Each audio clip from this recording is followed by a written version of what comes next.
O aumento de casos activos por COVID-19 volveu obrigar a Xunta de Galicia a tomar medidas para frear os contaxios.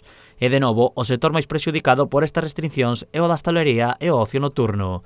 As medidas chegan xusto cando os locais tiñan todo organizado para fin de ano. Ao facer a parte deste tipo de medidas dun día para outro, pois cóllete con mercancía comprada, con traballadores avisados para estas fechas, estas datas, e ao final vai nos complicar moito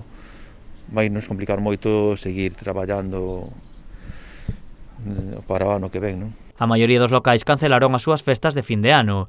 Parte das entradas, ao xestionaras unha empresa online, non se devolven ao hostaleiro, co que o establecemento terá que cubrir esa porcentaxe cos clientes. As perdas serán cuantiosas.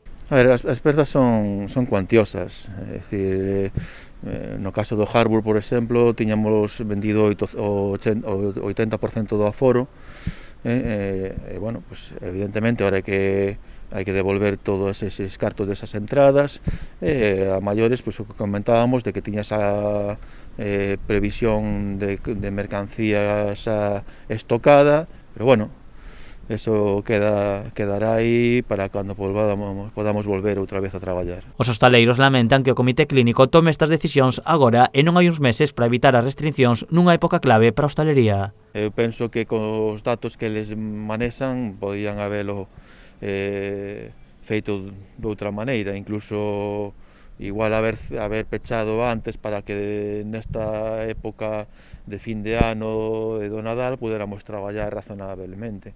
O sector está farto de que sempre os sinalen como os culpables. Tamén lamentan as axudas das administracións que consideran que son insuficientes. Con esas axudas non vamos a poder seguir traballando. Nos vamos a ter que seguir traballando a base de esforzo, a base do pouco aforro xa que teñen os hosteleiros, e seguir tirando por aí. As axudas, cando cheguen, que ademais chegarán, como sempre, tarde, mal e arrastro, realmente xa non contamos con que eso nos vaya a axudar moito. Os hostaleiros non descartan comezar a mobilizarse diante das administracións, para que deixen de culpabilizalos e poidan traballar con normalidade.